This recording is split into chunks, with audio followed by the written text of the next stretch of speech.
대만 이슈 여쭤볼게요. 이제 중국 경제 얘기하다 보면은 이제 얼마 전에 대만 그 총통 선거 있었잖아요. 네. 근데 이번에 결과를 보니까 친미성향 정권 지금 3년임에 성공을 했단 말이죠. 네. 그럼 이것도 분명히 뭔가 양안 갈등이 격화될 수 있는 소지로 저는 보여지거든요. 네. 어때요? 보여지죠. 네. 미중이 굉장히 지금 긴장감이 조성되고 있고, 특히 그 긴장감이 조성되는 그 지역을 논한다면 그게 대만, 타이완이라고 네. 볼 수 있겠죠. 최근에 제가 더 이코노미스트지 재밌는 걸 봤는데, 이코노미스트지 그 커버를 제가 굉장히 좋아합니다. 사진, 커버 사진. 이유가 있으세요?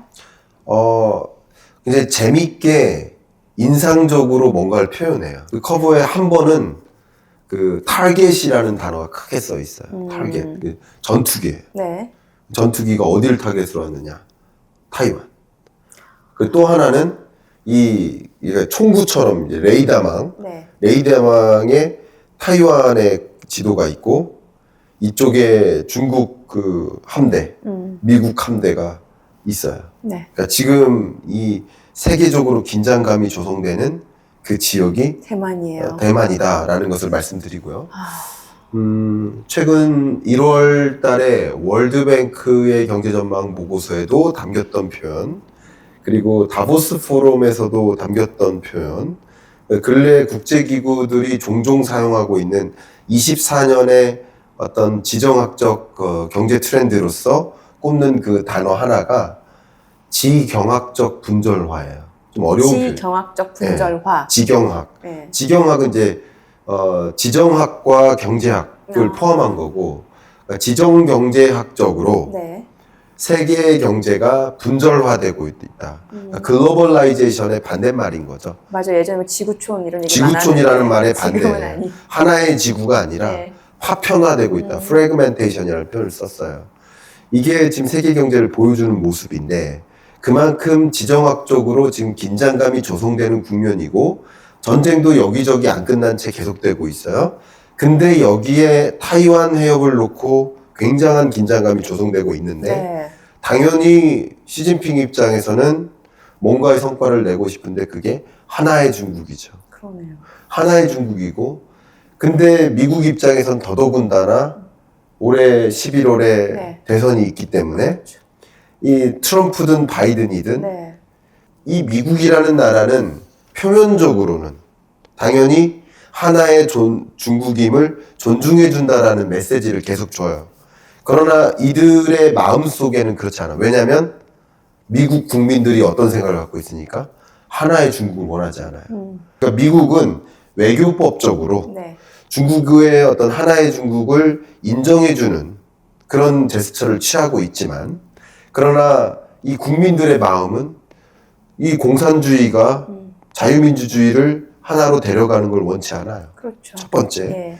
그리고 이 미국 국민이 워낙 중국에 대한 그 부정적인, 비호의적인 감정이 계속 치켜 올라가고 있으니까 바이든이든 트럼프든 똑같은 생각을 갖고 있어요. 왜? 미국 국민이 그걸 원하니까. 정치인이니까 내가 당선이 되면 중국을 가만 안 두겠다. 중국을 더 공격하겠다. 하나의 중국을 못 만들게 내가 대응하겠다. 라는 식의 어떤 대응들을 많이 얘기를 해요. 공식적으로는 아니지만. 그러니까 이런 것들이 결과적으로 미중 패권 전쟁이 격화될 소지가 많고요. 네. 왜냐하면 선거를 앞두고 있으니까. 그렇죠. 미국도 대선 있고. 예. 네. 그러니까 그런 과정에서 그 격전지가 될 게 타이완 해협이고요. 물론 전쟁이 날 거라고까지는 생각하지 않아요. 서로 누군가 하나는 지겠지만 상대방 나라를 때려 눕히더라도 자기도 치명타를 받을 거라는 거죠. 그런 관점에서 전쟁을 일으킬 것으로 보이지는 않습니다.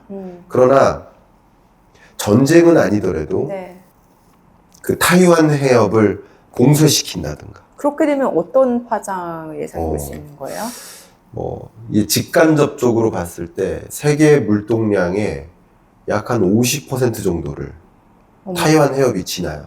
그러면은 다시 인플레이션이 또 압력이 세질 수도 있는 상황인 거잖아요. 공급난 인플레 압력이죠. 네. 왜냐하면 그 긴장감, 군사적 긴장감은 어쨌든 인플레 압력이에요. 그러니까요. 항상. 네. 거기에 타이완 해협을 지나는 그쪽을 봉쇄 조치를 하면 소위 타이완 해협을 지나지 않는 우회로 해야 돼요. 그럼 물류비가 어떻게 될까요? 높아지죠. 굉장히 올라요. 네. 물류비가 올라갑니다. 네. 물류비가 올라가니까 그게 가격에 반영될 거 아니에요. 그렇죠. 그런 것들이 인플레 압력으로도 작용할 것이고, 그만큼 타이완 해협을 봉쇄할 때, 그 인근에 있는 우리나라 같은 경우는 상당히 좀 어렵습니다. 또 해운 서비스뿐만 아니고도. 여러 가지 면에서, 타이완 해협을 봉쇄한다거나, 네. 뭔가의 공격적인 제스처를 취한다든가, 네. 경제 제재를 가한다든가, 이런 것들이 연출될 소지가 굉장히 많아요. 24년 올해. 네네. 예. 그래서 그런 것들이 더 큰 긴장감을 가져다 주지 않을까 하고 지켜보고 있습니다. 그럼 사실 대만 같은 경우는 또 반도체 강국이잖아요. 네. 또 미국 입장에서는 대만의 반도체 산업을 또 놓을 수가 없는 거고. 네. 이렇게 되면은 뭔가 중국하고 대만하고 이런 갈등이 격화될 때 네. 미국은 어떤 제스처를 취해야 될지 궁금해요. 네. 중요한 말씀이네요. 아까 제가 타이완 해협을 놓고 갈등을 네. 벌인다라는 그 이야기가 정치공학적인 설명이었는데, 네. 이제 경제학적으로 해석을 한다면, 네. 역시 타이완 하면 TSMC니까. 그렇죠.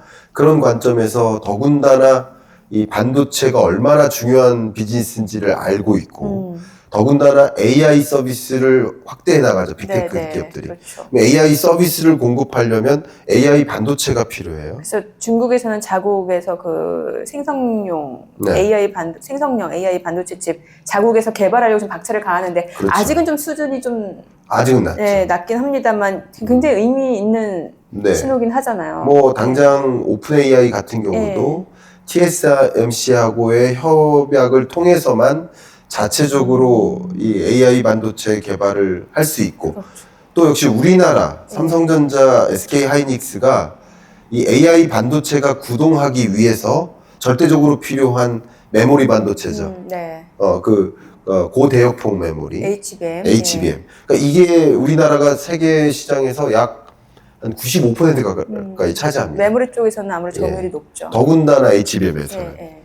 그 다음이 이제 마이크론인데, 그러니까 당연히 이 AI 서비스를 확대하고 AI 반도체를 개발하기 위해서는 이 반도체 밸류 체인상 TSMC와 삼성전자, SK 하이닉스가 있어요. 예. 그냥 있는 거예요. 네. 그죠? 그런 구조에서 당연히 미국 입장에서는 이 타이완을 원차이나로 가져가는 행보를 그냥 보고 있을 수 없어요. 그렇기 때문에 당연히 그걸 저지하려고 노력할, 경제학적인 관점에서는 그럴 것이고요.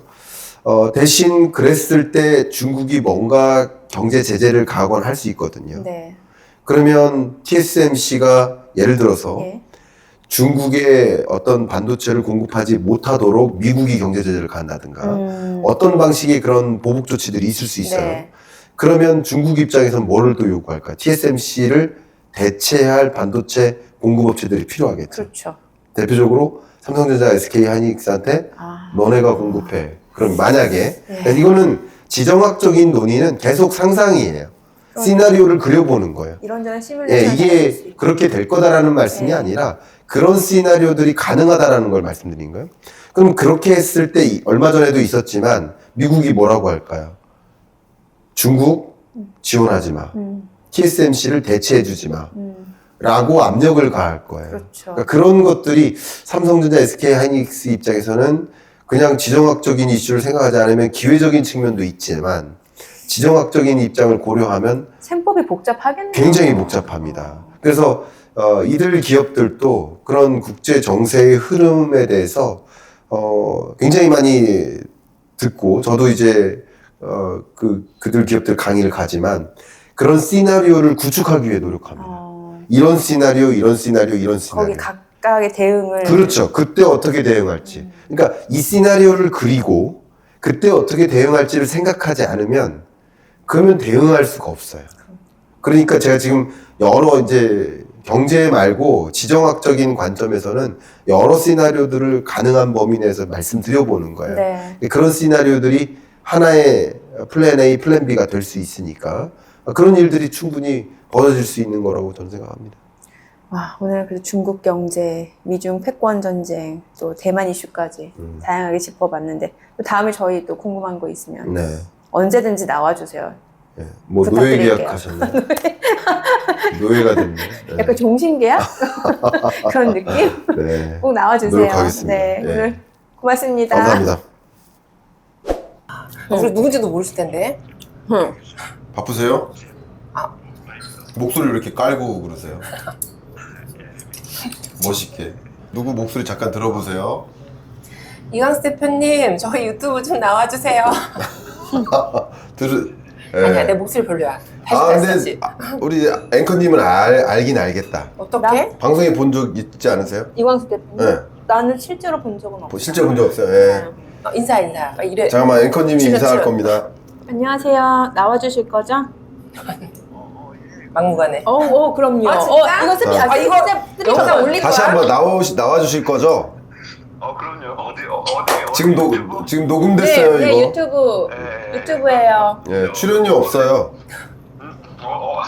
대신- 없이 가는데. 그리고 대표님이 출연료를 내야 돼. 아니야.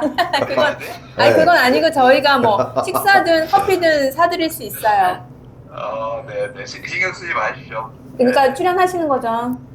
예. 와. 이거 영상 올릴 거예요? 여기서 이 말씀하는 것도 찍고 있어요. 알겠습니다. 예, 예. 감사합니다. 전화번호는 불러 처리해야 된다. 아, 전화번호? 알겠습니다. 또 연락드릴게요. 예. 그거 곧- 뭐 확정해서 알려주세요. 네, 네. 네. 네. 아싸! 날짜 확정해서 알려.